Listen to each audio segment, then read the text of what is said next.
जो भारतीय जनता पार्टी के राष्ट्रीय अध्यक्ष जी हैं, जब संजय सिंह जी ने वोट कटने का मुद्दा उठाया तो उन्होंने कहा था ये घुसपैठी और रोहिंग्या हैं। जो पूर्वांचलियों की लिस्ट दी थी 20 लोगों की, उनको घुसपैठिया रोहिंग्या कह करके जो है गाली देने का काम किया गया।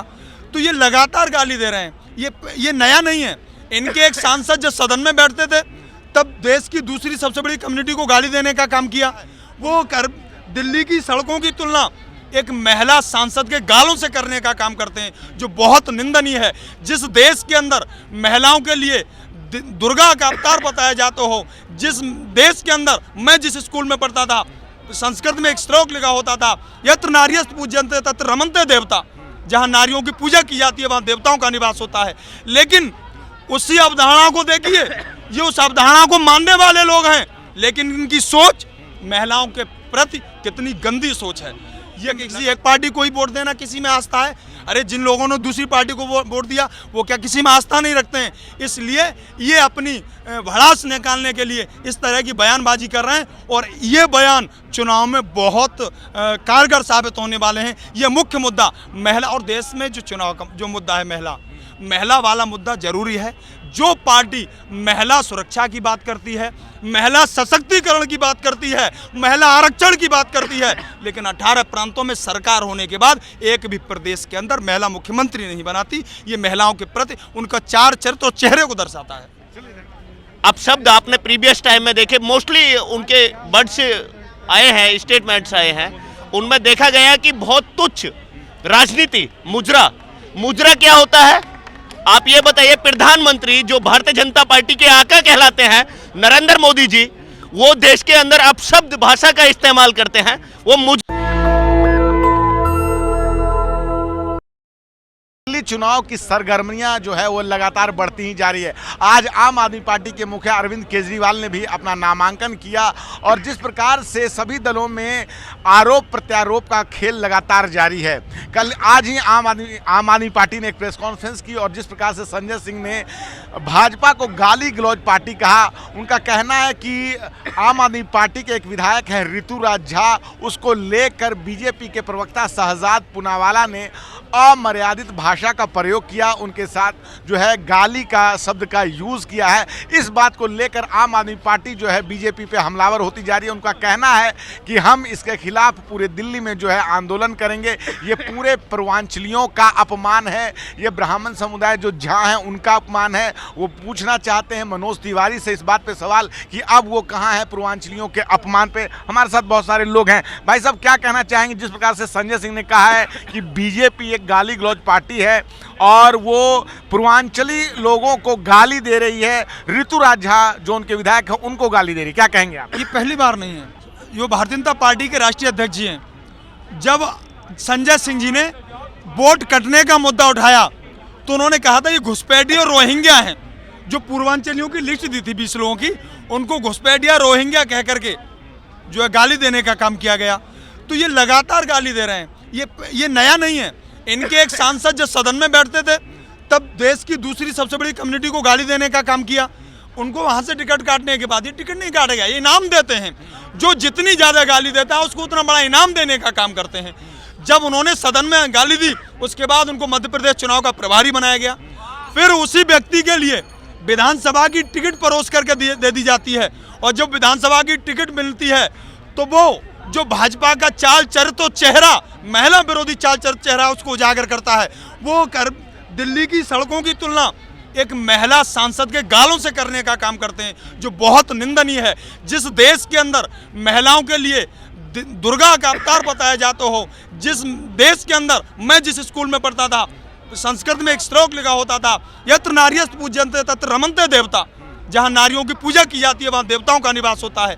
लेकिन उसी अवधारणा को देखिए, ये उस अवधारणा को मानने वाले लोग हैं, लेकिन इनकी सोच महिलाओं के प्रति कितनी गंदी सोच है। ये लगातार गाली देते हैं और गाली देने के बाद फिर भी उनके खिलाफ कोई कार्रवाई नहीं की गई। अगर कार्रवाई की जाती तो आज एक और बयान आया है रमेश बिदोड़ी जी का। उन्होंने कहा है आतिशी जी एक हिरनी की तरह पूरी दिल्ली में घूम रही हैं। ये किस तरह की बयान देते हैं आप इस खबरों में बनने के लिए इतने गिर जाते हैं कि आप देश की बेटियों का अपमान करेंगे। ये लगातार पहले से चला रहा है। आपने देखा होगा कि जब देश की बेटियां जंतर मंतर पर अपने अधिकारों के लिए बैठी रहीं तो उनका भी अपमान करने का काम करते रहे। भारतीय जनता पार्टी गाली गलौज पार्टी है, ये चुनाव के लिए दूसरी तरफ ले जाने का काम कर रहे हैं। जिस तरह से दिल्ली की जनता चाहती है कि विकास की बात हो और हर जगह। क्या लगता है कोई गाली गलौज जो एक मुद्दा बन गया है कोई चुनावों को ये प्रभावित कर पाएगा? जिस प्रकार से बीजेपी के नेता जो लगातार अरविंद केजरीवाल से लेके तमाम जो है पूर्वांचलियों को गाली दे रहे हैं। अभी ऋतुराज झा को लेकर जो है संजय सिंह ने प्रेस कॉन्फ्रेंस की और कहा कि कल हम पूरे दिल्ली में इस बात को लेकर जो है विरोध प्रदर्शन करेंगे। क्या ये कोई चुनावी मुद्दा बन पाएगा? ये बिल्कुल पूर्वांचलियों का जो मुद्दा है वो चुनावी मुद्दा इसलिए बनेगा कि अभी सुबह मैंने एक भाजपा के नेता का बयान सुना है जो पिछले प्रत्याशी थे, उनका टिकट काट दिया। तो उनका भी ये बयान आया है कि पूर्वांचली सिर्फ दरी बिछाने के लिए हैं, पूर्वांचली सिर्फ गाली खाने के लिए हैं। पूर्वांचलियों का अपमान पूर्वांचल के लोग नहीं सहेंगे। और इस चुनाव में आप देखिए, पिछली बार जो चुनाव लड़ाया गया मनोज तिवारी के फेस को सामने किया गया, लेकिन आखिर ऐसा क्या है पूर्वांचलियों के प्रति जो इनकी सोच है, जो लोकसभा चुनाव में पूर्वांचल से जब से भाजपा हार के आई है तब से लगातार, चाहे वो अयोध्या के ब्राह्मण रहे हों, चाहे वो पूर्वांचल के कहीं के ब्राह्मण रहे हों, लगातार उनको गाली गलौज देने का काम किया जाता है। वहाँ ये कह दिया जाता है कि जो भी तीर्थयात्री जाएगा वो वहाँ के ब्राह्मणों से सामान नहीं खरीदे, यहाँ से सामान लेके जाएगा, क्योंकि इन्होंने भाजपा को वोट नहीं दिया। किसी एक पार्टी को वोट देना ही क्या सबसे बड़ी देशभक्ति है? क्या किसी एक पार्टी को ही वोट देना किसी में आस्था है? अरे जिन लोगों ने दूसरी पार्टी को वोट दिया वो क्या किसी में आस्था नहीं रखते हैं? इसलिए ये अपनी भड़ास निकालने के लिए इस तरह की बयानबाजी कर रहे हैं और ये बयान चुनाव में बहुत कारगर साबित होने वाले हैं। ये मुख्य मुद्दा महिला, और देश में जो चुनाव का जो मुद्दा है महिला वाला मुद्दा जरूरी है। जो पार्टी महिला सुरक्षा की बात करती है, महिला सशक्तिकरण की बात करती है, महिला आरक्षण की बात करती है, लेकिन 18 प्रांतों में सरकार होने के बाद एक भी प्रदेश के अंदर महिला मुख्यमंत्री नहीं बनाती, ये महिलाओं के प्रति उनका चार चरित्र और चेहरे को दर्शाता है। चलिए, धन्यवाद, आपने बात की। सर, क्या कहना चाहेंगे जिस प्रकार से लगातार जो है बीजेपी के लोग गाली गलौज की जो शब्दों की अमर्यादित भाषा का प्रयोग कर रहे हैं, इस बात को लेकर आम आदमी पार्टी ने हमला बोला हुआ है कि ये गाली गलौज पार्टी है, हमारे विधायकों को गाली देती है, अमर्यादित भाषा का प्रयोग करती है। क्या लगता है ये मुद्दा है? देखिए, ये मुद्दा तो बहुत जोरों शोर से है। ये मुद्दा इसलिए जोरों शोर से है क्योंकि दिल्ली के अंदर चुनाव एक बहुत अहम मुद्दों पर आम आदमी पार्टी लड़ने जा रही है, लेकिन भारतीय जनता पार्टी मेन मुद्दों से भटका कर दिल्ली की जनता के मेन मोटिव, जो मेन मुद्दे हैं, बेसिक मुद्दे हैं, मूलभूत सुविधाएं हैं, उनको लेकर अरविंद केजरीवाल जी तो चुनाव लड़ते हैं। उनकी शिक्षा की बात करते हैं, दिल्ली के नागरिक की, उनके द्वारा उनके लिए बनाए गए स्कूलों की बात करते हैं, उनके लिए बनाए गए हॉस्पिटल को दुरुस्त करने के लिए बात करते हैं अरविंद केजरीवाल जी, उनके लिए रोजगार की बात करते हैं। लेकिन भारतीय जनता पार्टी शिक्षा, स्वास्थ्य और रोजगार के मुद्दों से भटकाकर केवल एक ध्रुवीकरण की राजनीति कर रही है। भाई ने बहुत अच्छी बात कही, मैं तो कहना चाहूँगा कि बीजेपी गाली गलौज पार्टी ये आज से अपने आप को प्रदर्शित नहीं कर रहे ग्राउंड पर। पहले से प्रीवियस टाइम से इनका स्टेटस देखा जाए, प्रधानमंत्री नरेंद्र मोदी जी जो भारतीय जनता पार्टी के आका कहलाते हैं, वो देश के अंदर ऐसे अपशब्द इस्तेमाल करते हैं।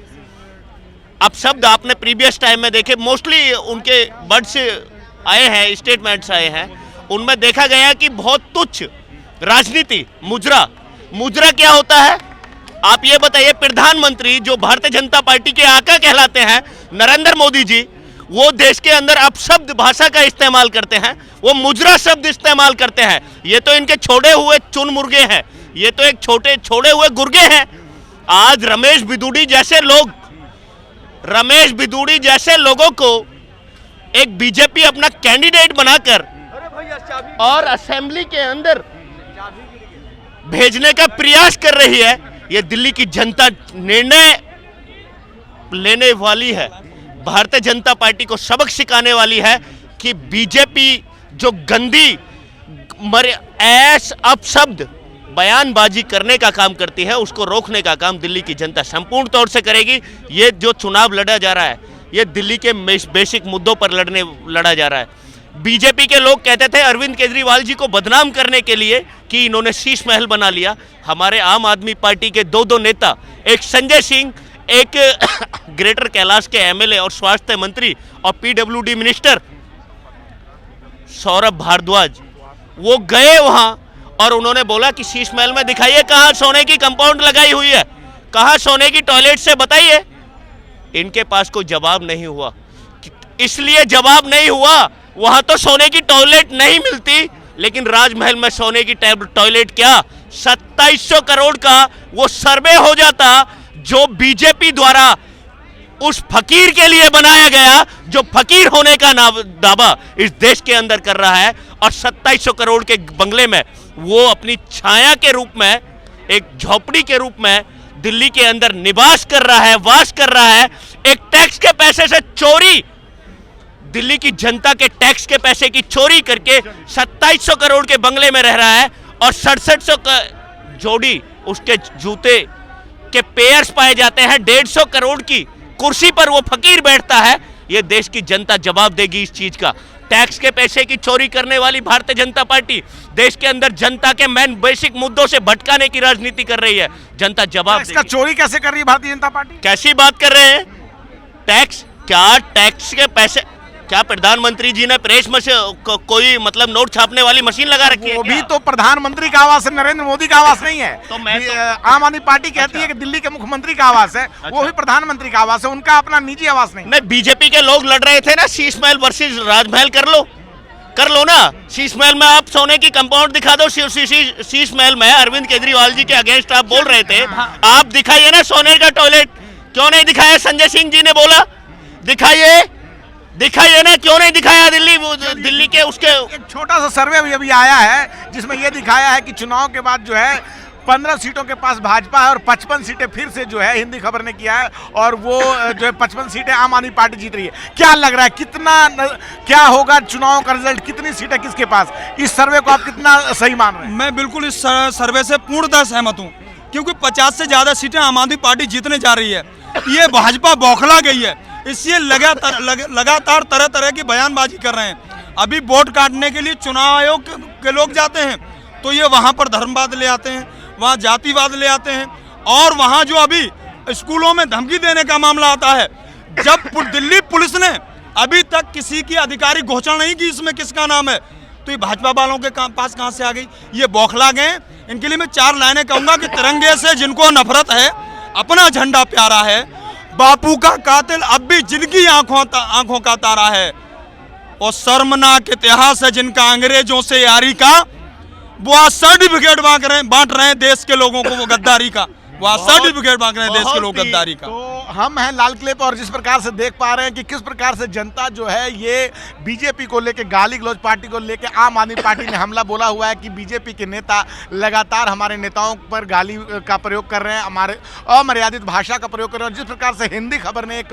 ओपिनियन दिया है, इस पर भी हम लोगों ने राय ली और लोगों ने अपनी अपनी राय दी। क्या सोचते हैं आप? अपनी राय हमें कमेंट में जरूर बताएं। मैं रंजय कुमार, कैमरामैन आशीष के साथ, नेशनल दस्तक। धन्यवाद। नेशनल दस्तक की आपसे गुजारिश है कि अगर इसको बचाना चाहते हैं तो नेशनल दस्तक को सब्सक्राइब करने के लिए रेड कलर के सब्सक्राइब बटन को दबाएं, फिर बेल आइकन की घंटी दबाएं। नेशनल दस्तक को बचाने के लिए बहुत जरूरी है कि हर खबर को शेयर करें, लाइक करें, कमेंट जरूर करें।